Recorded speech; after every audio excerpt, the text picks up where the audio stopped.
Madam Chairman, fellow Toastmasters and guests, let me tell you a story about a young dyslexic boy. He grew up and his parents were poor, but obviously it was a very loving home. And he had a very good ability to get himself into trouble. And he was by no standard an intelligent person based on how we judge people's intelligence today in our education system. His teachers were always telling him that he was going to be no one when he grew up. He was never going to achieve anything. You know, he just couldn't focus, and again, he was always in trouble. So he grew up with people telling him that he couldn't do anything. And he got older, his dyslexia didn't improve, and he was struggling to read and write even at 15, 16, 17 years old. So his life wasn't really looking up for him, and he left school before he finished. And the teachers' opinions and even sometimes his family opinions didn't change. They still thought he was going to be no one. He was either going to be in jail or just not achieve anything throughout his whole life. However, he did have one attribute that most people in our world today don't have. Or if they do, it always comes in a fleeting moment. You know, we get it, we get pumped up, and we're pumped up for a day or two, and then it kind of just fades away, and we're just back to being our normal selves. But he had this always. So you might ask, what does a dyslexic boy who is no more intelligent than any of us have that we don't? And it's simple. He has determination.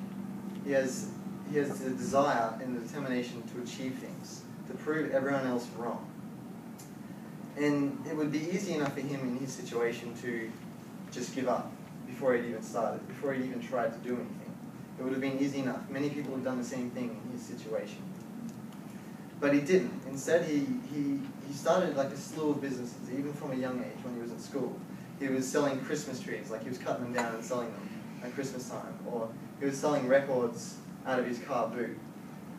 He quickly began to realize that his businesses were getting him somewhere, and he actually had an innate ability to drive businesses to heights people couldn't even comprehend.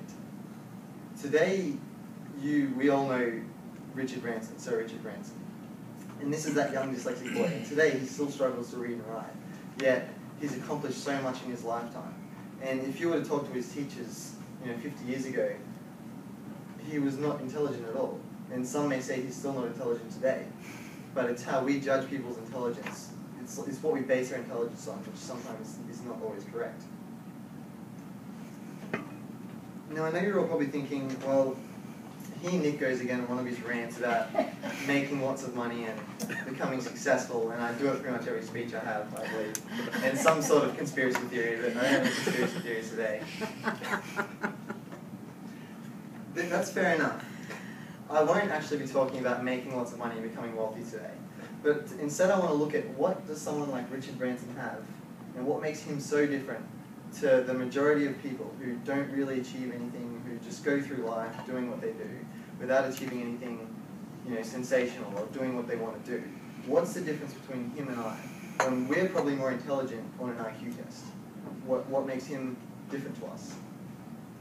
And the fact of the matter is, as kids, we all have such huge desires, don't we? And as you grow up, you want to be an astronaut, or you want to be whatever it is that you want to be, like something big and out there. As kids, that's what we want to do. And as we grow older, this excuse that I like to call being realistic sets in.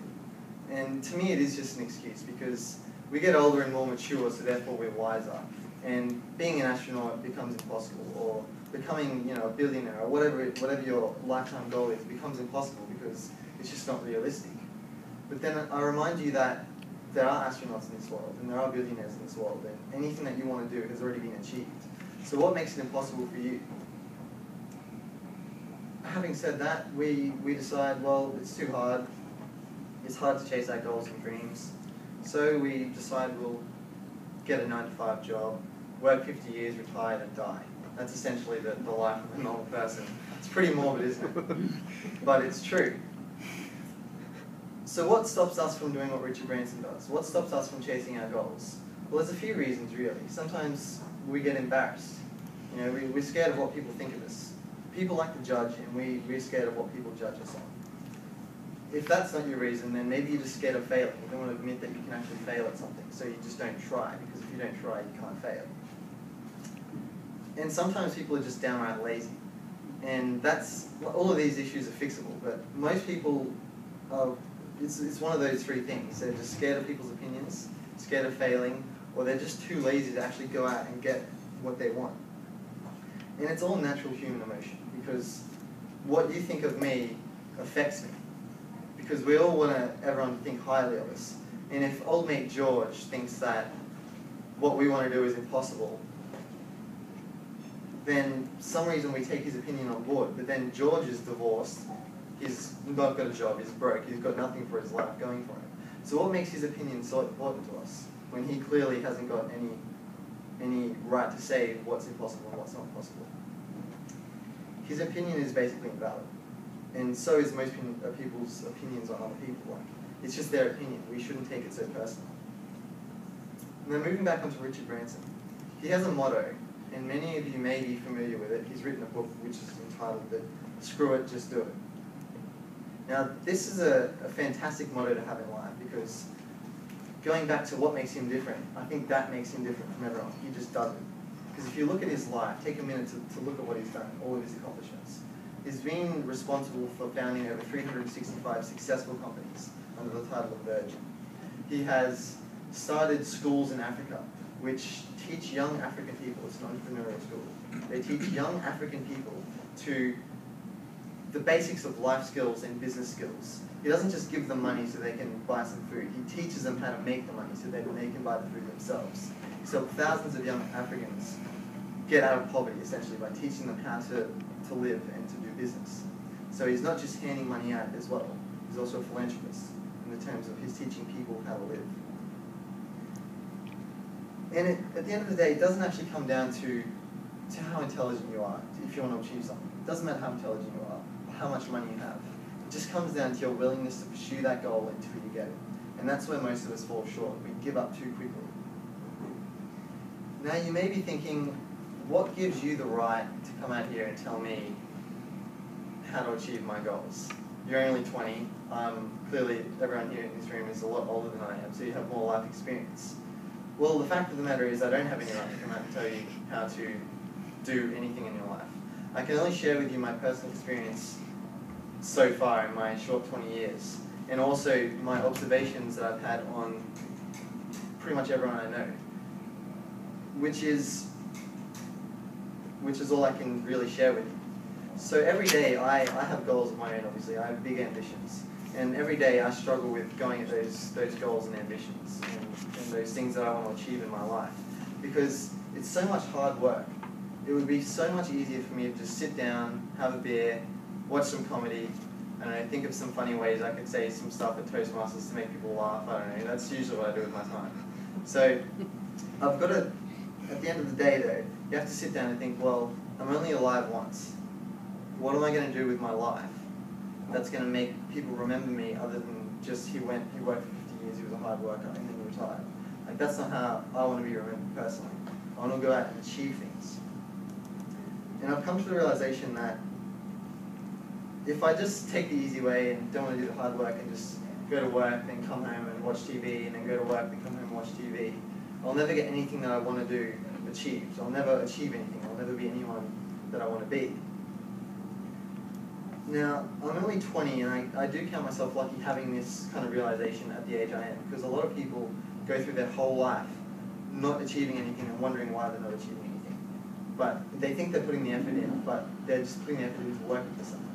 And not very many people get to their goals by working for someone, purely by working for someone. So I count myself lucky that I've realized that to get things done, I need to just bear the uncomfortableness of doing it, just going out, putting hard work in and doing it. And I've also realized that people who are wildly successful, not just monetarily, but anything they put their mind to, they're successful. They're still people, they're just like you and I. There's nothing that makes them ridiculously smart compared to us. There's nothing that separates them from us. It's basically their willingness to just go and achieve. They don't give up. If they fail, they try again. If they fail, they try again. If they fail, they try again. And they just keep doing it until they achieve what they need to achieve. And that's the only thing that separates the people we look up to and aspire to and wish we could be like them from us. It's just our effort. That's all it is. There's nothing special. And if you do want to achieve something big, people look at the big overall goal and then get daunted by it and then give up. No one ever commissioned someone to build a house and then boom, it was built the next day. It's built block by block. It's the same for your goals and ambitions. If you have something big, you've got it in the background, and then you come back and you look at the small things. How do I put that brick down to put that brick down? That's all you have to do to achieve things. It's just small steps. And it's a small menial task that you do every day that actually will end up adding up to whatever you want to achieve. But you don't think you're doing it at the time. So I encourage you to go out and be a kid. Be a kid with the ambitions that you've always had. Don't let being realistic stop you from doing what you actually want to do. Just go out and try it. Be a kid. Kids aren't scared of anything. And you'll probably surprise yourself and everyone around you. The only real thing stopping you from having everything you've ever wanted to achieve and have is you. So with that in mind, if you aren't motivated to just step out and do it, go talk to Ruth. Like she's done baby learning. Like that's a big step for her. It's a big risk, but she stepped out and done it, and she's, I'm assuming, enjoying it. And if that still isn't going to motivate you, then I actually offer a service called the Motivational Slap. For a fee, I come and just slap you. You give me money, and I slap you. That's basically how it works. I'm happy to do this service for anyone. We'll talk costs later. But basically, just go out and do it. Your dreams are all possible. You've just got to do it block by block. It's like building a house. Don't look at the overall goal too much, and you'll achieve whatever you want to achieve.